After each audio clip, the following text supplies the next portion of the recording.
Astagfirullahaladzim. Nah, ini hampir ke muka nih. Maaf. Orang tua melecehkan anak ini bukan yang pertama kali di Indonesia. Sebagian besar dilakukan oleh anggota keluarga sendiri. Iya, orang terdekat ya. Kenapa tuh? Nah, orang tua yang tidak bertanggung jawab dari kalimat itu, ayo nurut. Nanti ayah bakal gini kalau kamu nggak mau. Nah, itu dia. Itu emang anak-anak kita itu sih memang selalu menuruti kata-kata kita ya. Iya. Tapi satu yang ndak bilang, tapi dia nggak mau nurut gitu ya, nggak mau ngikut ndak bilang ini, dia nggak mau, itu nggak bener katanya gitu. Apa? Waktu ndak bilang abang, kakak, Pak Ik, ayah ganteng kan, mereka nggak mau ya gitu ya.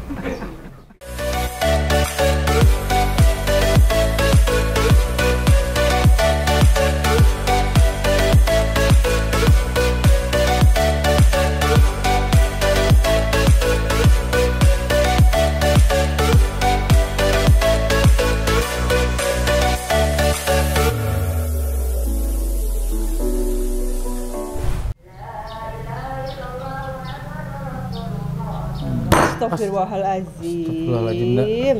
Nah, ini hampir ke muka nih. Maaf. Iya, hampir ke muka nih. Kalau ada masalah Maya ngomong dong. Masalah uang belanja, omongin aja. Kalau ada masalah pagi-pagi. Enggak, baru sekali loh. Kita nikah 13 tahun. Baru sekali enggak gebrak meja. Ini ndak hampir aja muka ayah longsor loh. Ayah kalau kaget muka ayah longsor enggak? Ndak kebawa emosi ya. Kesel banget nih baca berita hari ini tuh. Ada pelecehan seksual terhadap anak tuh. Anak sendiri. Pelakunya orang tua. Ya Allah. Oke, kalau gitu kita buka aja dulu ya. Ayah juga masih ngos-ngosan. Ya. Bismillahirrahmanirrahim. Assalamualaikum warahmatullahi wabarakatuh. Abang-abangan gue, adik-adian gue. Pagi ini saya udah dikagetin sama kelakuan istri saya yang gebrak meja karena dengar berita. Ya, itulah kalau bicara tentang anak. Sekaya apapun harta yang kita miliki, rumah, mobil, tanah, harta yang terindah adalah anak. Harta yang paling mahal tidak bisa diukur dengan materi adalah anak, karena anak adalah titipan terbaik dari Allah yang harus kita jaga dunia dan akhirat. Iya ya, jadi ini ya beritanya. Beritanya gimana? Ayah juga dengar. Ada anak dilecehin sama ayah sendiri. Ini kejadiannya di Luwu Timur, Sulawesi Selatan. Ayah juga ngikutin berita itu. Benda baru tahu, tapi kan ini memang kita belum tahu kebenarannya ya. Karena begitu didatengin para ahli seolah-olah tidak ada masalah. Yang kedua juga memang belum ada pembuktian, tapi ya semoga aja apa yang terjadi itu beritanya positif, artinya memang benar tidak terjadi. Ini jangan. Itu nggak cuma satu loh, tiga anaknya. Ya itu dia, sebenarnya kejadian seperti ini orang tua melecehkan anak ini bukan yang pertama kali di Indonesia. Kalau kita runut dari kejadian-kejadian yang pernah ayah alami menjadi berita viral waktu belum ada sosmed, masih ada beritanya konvensional lewat koran, itu udah berapa kali terjadi gitu kan, yang kejadian di Jawa Barat, yang kejadian di Jakarta, yang kejadian di Sumatera, itu yang ngikutin dari zaman kuliah. Bahkan, Anda harus tahu, kejadian pelecehan itu sebagian besar dilakukan oleh anggota keluarga sendiri. Iya, orang terdekat ya. Kenapa tuh? Tapi kenapa korbannya ini harus anak-anak gitu? Padahal kan anak-anak nggak salah apa-apa, nggak berdosa gitu. Kenapa orang dewasa tuh nggak mikir gitu, nggak punya rasa empati gitu ya? Ya mungkin kalau melakukannya dengan orang dewasa, jatuhnya mereka udah bisa melawan mungkin yang mau jadi korban. Atau kalau yang namanya anak sama orang tua itu kan mungkin diajarkan nurut apa kata bapak, ayo benar nggak? Nurut apa kata ibu. Nah, orang tua yang tidak bertanggung jawab dari kalimat itu, ayo nurut. Nanti ayah bakal gini kalau kamu nggak mau. Nah, itu dia. Anda juga paling takut sama orang tua kan? Iya, tapi kita kecil kan? Iya, tapi maksudnya sebagai orang tua kan harusnya punya pikiran gitu bahwa itu tuh anak kandung kita, bahwa itu tuh orang yang kita sayangin, orang yang terdekat kita gitu. Kenapa nggak kita jaga? Kenapa nggak kita apa ya, kita rangkul gitu, malahan disakiti, itu kan traumanya seumur hidup ya. Iya, bukan seumur hidup, kalau menurut saya traumanya dunia akhirat ya. Iya. Karena kaitan darah daging itu kalau kata Ustadz Yusuf teman ayah, hubungan anak dengan orang tua itu bukan hanya di dunia, tidak terputus oleh ajal gitu kan. Sampai dengan kita meninggal pun pertanggungjawaban orang tua terhadap anak, anak terhadap orang tua itu tidak terputus. Kan salah satu ceramahnya Ustadz Yusuf yang pernah saya dengar, salah satunya itu yang kita masih berhubungan nanti di akhirat tuh doa anak yang soleh. Iya. Makanya kalau kita sudah melakukan hal yang buruk di dunia terhadap anak kita, ya risikonya juga nanti di sono kita mau diapain ya Lia? Kok udah jadi bengong gitu sih ngomongin kayak begitu? Kenapa? Iya, Kan maksudnya- anak kita kan laki-laki 3. Iya kan sekarang itu ya, kasus pelecehan itu nggak cuma sama anak perempuan ya, bisa juga sama anak laki-laki kita, dan itu lebih parah lagi gitu. Unda juga sebagai orang tua khawatir karena anak kita kan 3 laki-laki, yang satu kan udah SMP kan. Jadi kita harus gimana nih mengarahkan anak kita, maksudnya jangan sampai juga nantinya jadi korban atau justru nauzubillah jadi pelakunya gitu, jangan sampai gitu. Ya itu Kayak dia, gitu. makanya kan saya maaf ya abang-abangan gue, adik-adikan gue, salah satunya gue nggak pernah ngajak anak gue itu ke lokasi syuting. Jarang lah ya. Jarang, kalau nggak penting-penting banget itu jarang. Karena kenapa? Di lokasi syuting itu banyak hal-hal yang tidak terkontrol dari kata-kata, ucapan-ucapan orang-orang di sekitar lokasi syuting. Itu yang paling ngeri. Dan pulang anak kecil itu sekecil apapun ngerekam. Iya benar. Contohnya anak gue yang nomor 3, yang umur 3 tahun sekarang ini, si Paik. Itu kan lagi kertasnya masih kosong banget ya. Apapun yang kita ucapkan itu langsung loh ndak, Iya. nempel banget. Iya benar. Jadi apa yang kita ucapkan itu buat dia kayak menurut ya tampung aja gitu. Iya. Nah mungkin itu juga kepolosan anak-anak di rumah kadang-kadang yang dimanfaatkan oleh orang-orang tua yang kurang bertanggung jawab. Dan lagi pula hal yang paling penting adalah kembali setan kalau udah bermain ya seperti itu. Berarti dari awal emang kita harus ngejaga iman ya, ngejaga iman anak-anak kita, terus kita Iman kita dulu. Iya. Iman kita dulu. Kalau kitanya nggak kuat, iman kita nggak kuat, itu setan itu akan mudah. Dan iman kita makin kuat, yang goda juga setan yang makin ilmunya tinggi. Iya. Itu bahayanya. Terus balik lagi sama kasus yang tadi ini, kan yang ngelaporin kan ibunya. Iya. Kalau Anda di posisi itu juga Anda pasti bakalan lapor dan emang minta keadilan, walaupun itu suami kita sendiri yang ngelakuin gitu. Kalau menurut Ayah gimana? Ya balance sih, artinya memang berimbang banget karena ya namanya ibu melahirkan, mengandung, melahirkan, menyusui, membesarkan, melihat anaknya mendapatkan perlakuan yang kurang baik dari anggota keluarga sendiri, ya pasti apapun dilakukan sama ibu itu. Bahkan itu ayah kandung ya. Ya meskipun kita sekali lagi kita garis bawahi ya bahwa memang kasusnya sebenarnya belum terungkap nih. Tapi kita tahu sendiri kan sudah dapat komen dari orang nomor 1 di Indonesia bahwa kasus ini harus diusut sampai tuntas. Itu artinya memang yang namanya di Indonesia itu sebenarnya kan untuk perlindungan anak dan perempuan itu sudah sampai ada kementeriannya. Di masing-masing wilayah juga ada dinasnya. Sebenarnya itu udah dapat perhatian khusus. Tapi kenapa masih sering kecolongan ya Ndak ya? Iya. Apa sih kalau menurut Ayah gini deh, mungkin salah satu faktornya ada penyimpangan, sikap menyimpang. Kedua, ada hubungan yang kurang harmonis antara suami dan istri, bisa loh. Termasuk hubungan di tempat tidur itu juga akan berpengaruh. Kadang-kadang kan ada yang nggak berimbang tuh, makanya yang paling utama itu kita dulu komitmen sebagai orang tua dalam berumah tangga. Kalau kita udah komitmen bahwa anak adalah yang paling utama kita jaga, kita besarkan sampai dunia akhirat, ya insya Allah itu nggak terjadi. Yang kedua, pendidikan kita terhadap anak itu satu, anak itu jangan dijadikan objek dalam rumah tangga. Karena kita selalu berpikir, Ayah kan dulu waktu kuliah di IKIP ada tuh yang namanya pengantar pendidikan 1, 2, 3 evaluasi pendidikan. Itu tuh mata kuliah yang Ayah paling suka karena di situ tuh mempelajari karakter anak. Anak itu kalau kita bikin ke kiri akan menjadi ke kiri, kita ke kanan akan menjadi ke kanan, kalau kita bikin lurus menjadi lurus. Karena berdasarkan teorinya dalam buku Montessori maupun Dr. Monk, keluarga adalah faktor pertama dan faktor utama pembentukan karakter anak. Nah, itu yang kita khawatirkan kalau anak itu dari kecil sudah mengalami pelecehan, itu gedenya juga karakternya nggak bakal jauh. Dia juga akan melecehkan orang. Kita ngomong deh, kasar sama anak kita bakal kasar sama orang lain. Kita ngomong di rumah lo gue juga pasti anak kita ngikutin ya, ngomongnya lo gue juga. Kita ngomong alus di rumah juga anak kita bakalan ngikutin, karena memang anak-anak itu akan mencontoh kan perilaku kita, terus perilaku kita sama dia, perilaku kita sama orang lain gitu ya. Makanya kasus ini nih belajar banget ya buat gue sama istri gue dan lu abang-abangan gue, adik-adikan gue yang mungkin baru punya anak atau gini, selalu berpikirlah anak itu bukan objek di dalam rumah tangga ya, anak itu adalah juga sebagai sama-sama subjek, kita melakukan apa-apa bareng gitu. Karena pelecehan terhadap anak itu juga bukan hanya seksual loh, enggak? Iya.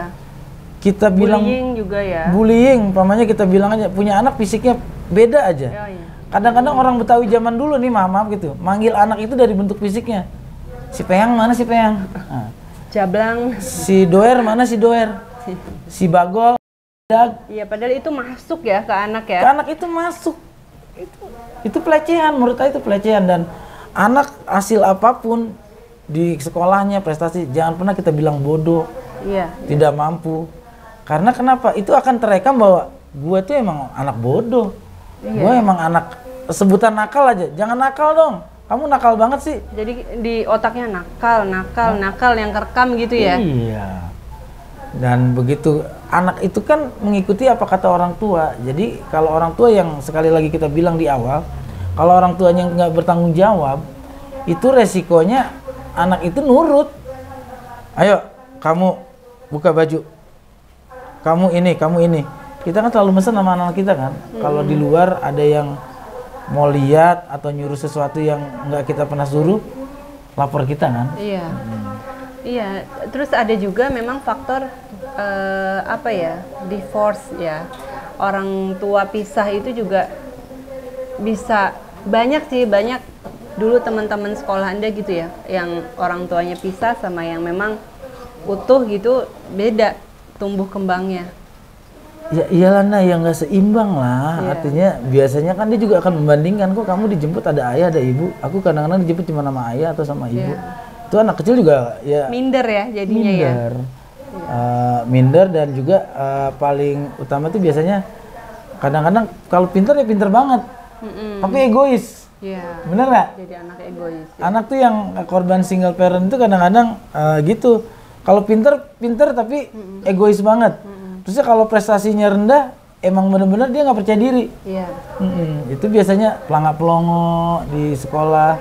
Itu dia sih yang sebenarnya hari ini kita jaga ya. Harus kita jaga banget, dan ini sebenarnya momen berharga dari setiap kasus. Kenapa enggak setiap ada berita soal keluarga anak, ayah paling cerewet kan? Iya. Ini gua bukan settingan, bukan apa ya. Gua sama bini gua tuh kalau gua dapet berita soal ada anak begini-gini, gue tuh orang yang selalu nyodorin, berita ndak, bener nggak? Iya. Selalu kayak gitu kan, ndak anak di sini gini kejadiannya. Apalagi kemarin di Tangsel di kampung gue tuh, di Lampu Merah Pondok Cabe, yang ada kasus anak kecil disewain sama orang tuanya 20.000 di cat silver. Ya Allah, itu gue ngebayanginnya, gue orang situ asli kalau melihat itu anak kecil yang masih baby banget, bayangin udah dicat. Itu gimana ndak bayangin? Miris ya, miris banget. Tapi sih ini teman-teman, anak-anak ndak itu emang anak-anak kita itu sih memang selalu menuruti kata-kata kita ya. Tapi satu yang ndak bilang, tapi dia nggak mau nurut gitu ya, nggak mau ngikut ndak bilang ini, dia nggak mau, itu nggak bener katanya gitu. Apa? Waktu ndak bilang, abang, kakak, Pak Ik, ayah ganteng kan? Mereka nggak mau ya gitu ya. Mereka nggak nurut ya. Bilang sama anak-anak, besok nggak usah jajan gitu kan, besok nggak usah jajan. Tapi itu gimana ya, jujur apa bohong mereka ya? Nurut nggak mereka ya? Anak-anak itu juga nggak boleh mengalami pemaksaan ya. Itu namanya juga memaksakan kehendak orang tua. Dan ayah juga sadar itu takdir. Takdir ayah. Yang bisikin ngomong gitu siapa? Si Daus apa si Kiwi? Enggak, memang iya kan, memang kalau di keluarga kita tuh emang apa ya, maksudnya kita tuh sama anak-anak ngobrol tuh nggak terlalu yang dibikin yang serius banget gitu. Iya. Tapi iya kan, maksudnya suka ada bercandanya gitu. Tapi kalau misalkan bang ayah ganteng nggak? Enggak sih, biasa aja gitu kan. Iya kan? Ya itu kan hasil produksi. Nah sebagai pabrik Anda bilangnya apa? Hah? Nih ya, bocoran ya. Dulu tuh Enda kandidat tuh banyak. Kandidat tuh banyak. Tapi kenapa Anda milih ayah? Memang yang lebih ganteng dari ayah banyak. Tapi nggak ada yang lebih baik dari ayah. Iya. Jadilah pria yang baik, jangan jadi pria tampan. Karena tampan belum jadi pilihan, pria baik itu udah menjadi pemenang di pelaminan.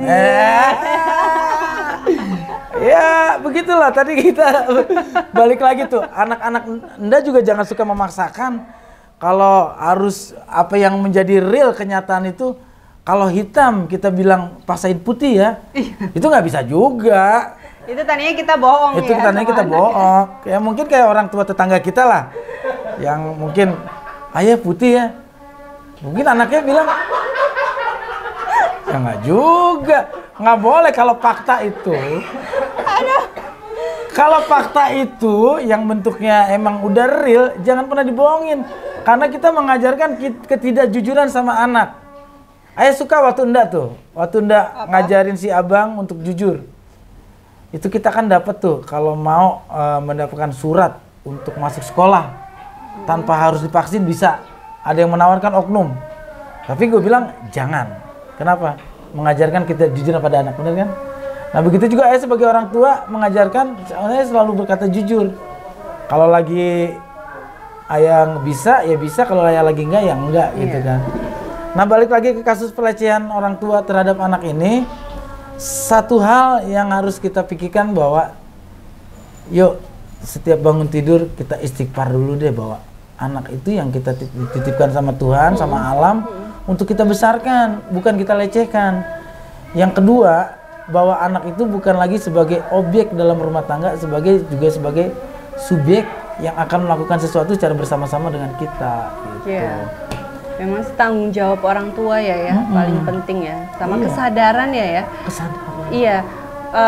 Walaupun seberat apapun masalah kita berdua, tapi maksudnya jangan juga dendamnya ke anak. Iya nggak? Iya. Banyak kan kayak gitu kan, misalkan istrinya kenapa, anak lo nih yang gue giniin gitu kan. Wah itu ngapain gitu, maksudnya kok jadi anak yang dibawa-bawa gitu kan, masalah-masalah kita berdua gitu.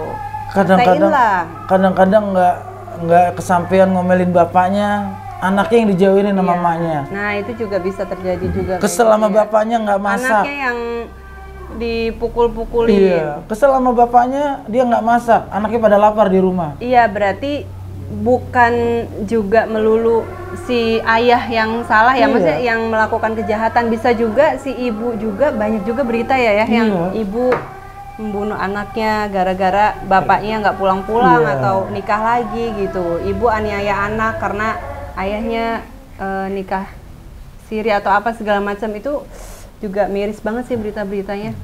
Ya semoga mata rantai terakhir ya untuk kejadian pelecehan orang tua terhadap anak. Dan gue sebenarnya bukan pengen sok tahu, tapi ya terkejut aja masih ada lagi. Padahal aktivis-aktivis seperti Kak Seto, teman-teman psikolog sering sosialisasi ya sebenarnya ya. Dan berarti harus ada yang namanya setiap daerah itu memiliki kantong-kantong atau titik-titik di mana pendidikan non formal di keluarga itu juga harus ada orang-orang relawan kali ya, diperbanyak benar, ya. Benar. Karena sebenarnya kadang-kadang ketidaktahuan atau keterbatasan pengetahuan orang tua yang akan berpengaruh terhadap sikap dan perilaku dia terhadap anak. Iya. Dan sebenarnya mereka tuh cuma butuh sosok yang bisa diajak bicara gitu kan. Misalkan kita suami istri gitu ya, nggak mungkin kita ngomong sesuatu sama tetangga atau sama keluarga gitu kalau ada masalah apa. Mungkin ada apa ya, penjembatan gitu ya, yang menjembatani kalau misalkan gue tuh ada masalah kayak gini, solusinya gimana gitu, yang bisa juga ngejaga rahasia pernikahan gitu. Ya udah, mungkin semoga ini kejadian yang terakhir, tidak ada lagi kejadian seperti ini di tanah air kita. Anak-anak kita adalah masa depan bangsa ini juga. Dan ayah sebelum menutup acara ini, mohon maaf juga ndak, ayah udah ngelecehin anak-anak tadi pagi. Ayah bilang anak-anak mirip ayah. Itu mungkin pelecehan juga gitu kan. Itu ngebatin banget itu masih. Astagfirullahaladzim. Apalagi si abang kan yang udah tahu mana ganteng, mana biasa aja gitu kan. Oke. Semoga tayangan ini bermanfaat dan kita kembali bahwa anak adalah mutiara yang tidak ternilai harganya. Anak itu adalah titipan Tuhan, maka kita jaga harta titipan ini dengan terbaik. Jangan seperti si Daus dan si Kiwil, anak dititip di Pegadaian. Ya Allah, jangan dong. Aduh. Ya udah teman-teman, terima kasih sudah selalu menyaksikan tayangan YouTube Abang Narji. Jangan lupa subscribe, share, like, and comment tayangan YouTube Abang Narji. Anak-anak pada mana nih? Anak-anak lagi sekolah dong. Assalamualaikum. Waalaikumsalam warahmatullahi wabarakatuh.